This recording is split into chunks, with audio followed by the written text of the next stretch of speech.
Сәлем достар, бүгін сіздермен Ник пен Ноа деген екі ғашық жайлы киноның соңғы Наша Вина деген бөліміне қысқаша шолу жасаймыз. Алдыңғы екі бөліміне шолу каналымызда бар. Көрмеген болсаңыздар дұрыстап түсініп алу үшін қарап алыңыздар. Ал ендеше кеттік. Соңғы жағдайдан кейін 4 жыл өтіпті. Яғни Ник пен Ноаның ара қатынастарын үзгендеріне. Ноа басқа жақтан ұшып келіп, оны құрбысы Джена күтіп алады. Сөйтсе ол оқуын бітіріп Дженаның тойына келген екен. Екеуі тойдың алдында болатын кешке келеді. Ник та Дженаның танысы болғандықтан сонда келеді. Бірақ екеуі бір-бірін танымайтындай болып жүреді. Джена сол алдындағы Никтің досы Леонға күйеуге шығып жатыр екен. Сол себепті олар Ник пен Ноаны куәгерлер қылып қойыпты. Кейін тойға дайындыққа баратын болып екеуі бір көлікте отырып қалады.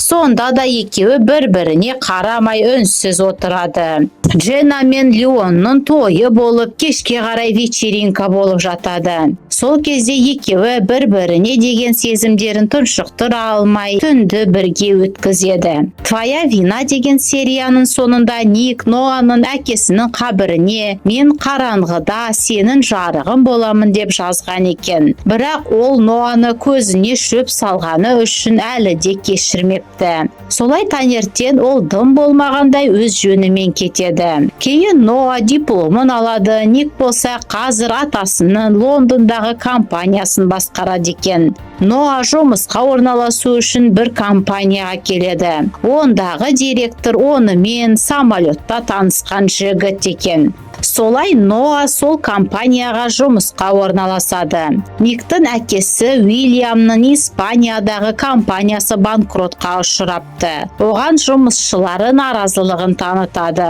Ник болса Ноа жұмыс істейтін компанияның акциясын сатып алады. Сосын сол компанияға келіп Ноаны көріп ашуланып кетеді. Не қылған сәйкестік десейші, енді Ник осы компаниядан шықпайтын болды ғой. Ол қазір Софиямен жақсы қарым-қатынаста екен. Тіпті репутациялары үшін екеуі жұп екендерін жариялапты. Оны Ноа да көріп бір түрлі болып қалады. Кейін барлығы отбасы болып тамақтануға жиналады. Сол кезде де екеуі сөзге келіспей қалады. Ник Ноаны Саймоннан қызғанып, жұмыста қызметкерлерге бір-бірімен қарым-қатынас құруларына тыйым салады. Бірақ сонда да Ноа Саймонмен кездесуін жалғастыра береді. Сосын Никтің жұмыстағы қысымдарына шыдай алмай, жұмыстан шығатынын, Саймон екеуінің қазір бірге екендерін айтады. Никтің анасы лейкемиямен ауырып, содан ол қызы Мэггиді әкесі Уильямға бермекші екен. Солай Ник Мэггиді өз үйіне алып кетеді. Ноа өзінің аяғы ауыр екенін, 16 апта болғанын біледі. Ол той күні Никпен бірге болған уақытқа сәйкес келіп, солай баланың әкесі Ник болып шығады. Оны Ноаның кураторы болған Майкл деген жігіт біліп қалып, Софияға айтып береді. Ноа алдыңғы серияда осы жігітпен болып Никтің көзіне шөп салған. София болса дым болмағандай жүре береді. Кейін Ник екеуі бір кешке келгенде онда Ноа да болады. Ол онда Саймонмен бірге келіпті. Ник екеуін көріп қызғанып қалады. Бір кезде Ноа өзін жайсыз сезініп, Ник оны үйіне алып кетеді. Сол кезде Ноа оған енді ара қатынастарын жалғастырғысы келмейтінін айтып, онымен қоштасады. Кейін Мэггидің анасы қайтыс болып, Мэгги әкесі Уильямды қабылдай алмай жүреді. Бірақ онымен Ноа сөйлесіп, өз ақылын айтып, көз қарасын өзгертеді.